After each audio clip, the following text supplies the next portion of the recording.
Good morning, guys. Today is Friday, April 3rd. So that means we are in the third day of April, which means 3. Okay, so we're finishing up learning about mammals today. So there are some things that we need to remember when we're talking about mammals.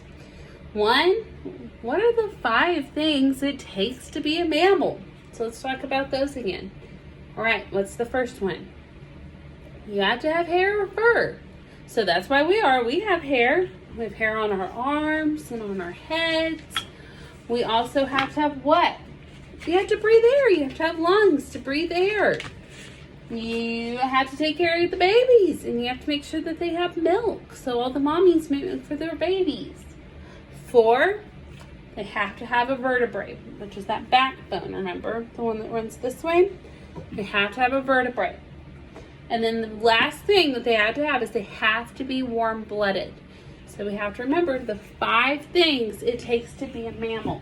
Okay, the last thing we need to talk about is what are the fastest, the slowest, the biggest, and the smallest. So the fastest mammal is the cheetah. Remember, they go as fast as some people can on the highway. And we have the slowest mammal, and he doesn't go that fast. That's the 3-toed sloth, and he moves very, very slow. We have the biggest, which is the blue whale, and then we have our smallest, which has been the bumblebee bat that we've been talking about.